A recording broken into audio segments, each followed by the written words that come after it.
Hello, good evening. Welcome to ARS News Channel. Today top headlines. AP ప్రజలకు తీపి కబురు. June 12లోగా ముహూర్తం fix చేసిన చంద్రబాబు నాయుడు. వల్లభనేని వంశీకి భారీ ఊరట. బెయిల్ కానీ జైల్లోనే.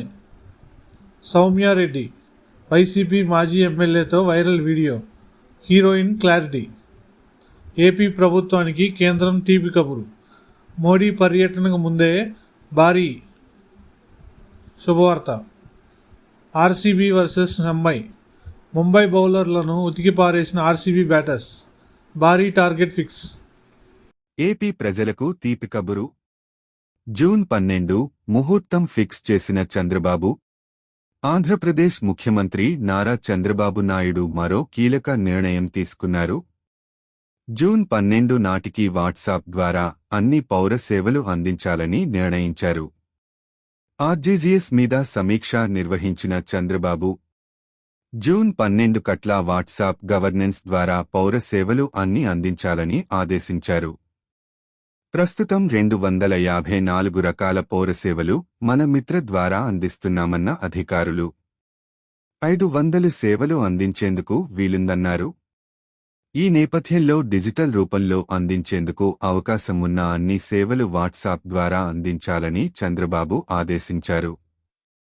ప్రజలు ప్రభుత్వ కార్యాలయాల చుట్టూ తిరగకుండా ఇంటి నుంచే సేవలు పొందేలా చేయడమే ఈ వాట్సాప్ గవర్నెన్స్ ఉద్దేశమని ప్రభుత్వం తెలిపింది. డిజిటల్ సాంకేతికతను ఉపయోగించి వేగవంతమైన, ప్రదర్శకమైన, జవాబుదారీతనంతో కూడిన పరిపాలనను అందించడమే మన మిత్ర వాట్సాప్ గవర్నెన్స్ లక్ష్యమని తెలిపింది. వల్లభనేని వంశీకి బెయిల్ కానీ జైల్లోనే కారణమదే. మాజీ ఎమ్మెల్యే వల్లభనేని వంశీకి స్వల్ప ఊరట లభించింది. భూకబ్జా కేసులో గన్నవరం కోర్టు వల్లభనేని వంశీకి బెయిల్ మంజూరు చేసింది. ఆత్కూరులో నమోదైన కేసులో వల్లభనేని వంశీకి షరతులతో కూడిన బెయిల్ ఇచ్చింది. అయితే సత్యవర్ధన్ కిడ్నాప్ కేసుకు సంబంధించి ప్రస్తుతం వల్లభనేని వంశీ రిమాండ్ ఖైదీగా ఉన్నారు. దీంతో బెయిల్ వచ్చినప్పటికీ వల్లభనేని వంశీ జైల్లోనే ఉండే అవకాశాలు ఉన్నాయి.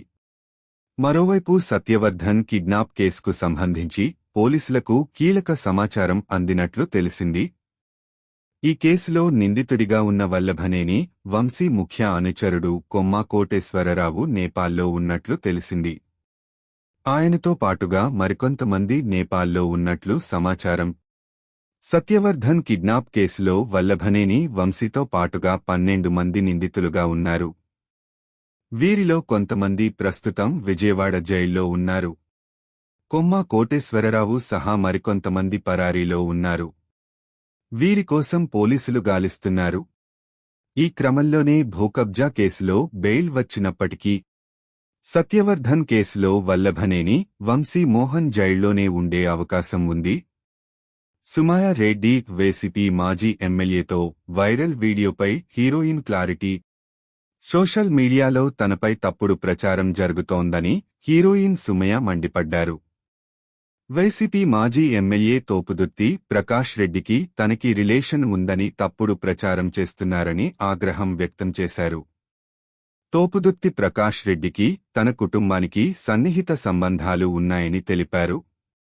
ఒక ఫోటో, వీడియో ఆధారంగా తన ప్రతిష్టను దిగజార్చేలా వ్యవహరించవద్దని ఆమె విజ్ఞప్తి చేశారు. ఒక అమ్మాయిని పట్టుకుని ఇలా నిజానిజాలు తెలియకుండా చేయడం సరికాదన్నారు. అమ్మాయిని అడ్డం పెట్టుకుని రాజకీయం చేయకండంటూ వీడియో విడుదల చేశారు. ఏపీకి కేంద్రం భారీ శుభవార్త. మోదీ పర్యటనకు ముందే తీపి కబురు. ప్రధానమంత్రి నరేంద్ర మోదీ ఈ నెలలోనే ఏపీ పర్యటనకు రానున్న సంగతి తెలిసిందే. అమరావతి నిర్మాణ పనుల పునః ప్రారంభోత్సవానికి ప్రధాని మోదీ ముఖ్య అతిథిగా హాజరు కానున్నారు.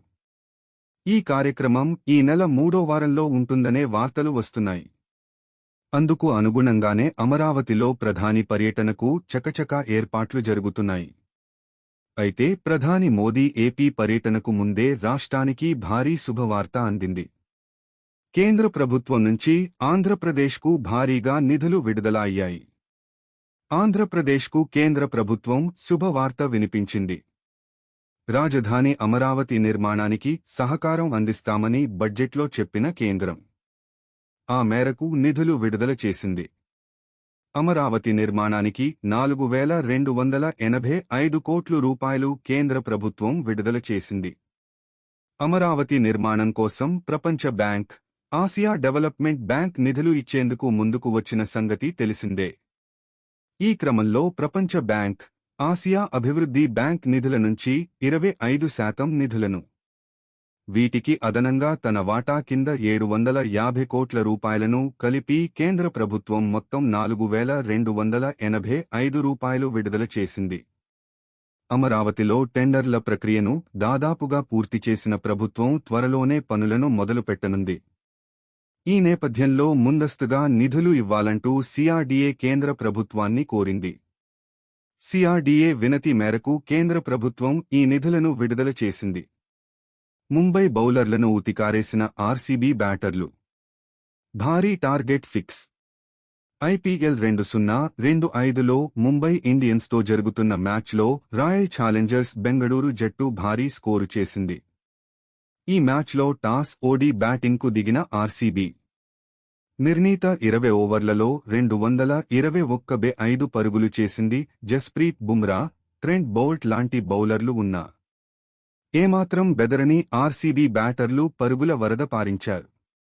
బుమ్రా బౌలింగ్లో ఆచీతూచీ ఆడిన రాయల్ ఛాలెంజర్స్ బెంగళూరు బ్యాటర్లు మిగతా బౌలర్లను మాత్రం అట్టుడుకున్నారు.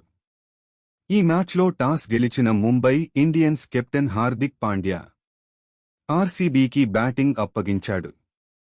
ఇన్నింగ్స్ రెండో బంతికే ఓపెనర్ ఫిలిప్ సాల్ట్ను అవుట్ చేసిన ట్రెంట్ బౌల్ట్ ముంబైకి శుభారంభం అందించాడు. అయితే ఆ సంతోషం ఎంతోసేపు నిలవలేదు. 1 డౌన్లో వచ్చిన దేవదత్ పడిక్కల్ వచ్చి రాగనే బాదుడు మొదలెట్టాడు. విరాట్ కోహ్లీ కూడా పెడాపెడా 4లు, 6లతో స్కోరు బోర్డును పరుగులు పెట్టించాడు. దీంతో ఆర్సీబీ స్కోరు బోర్డు పరుగులు పెట్టింది.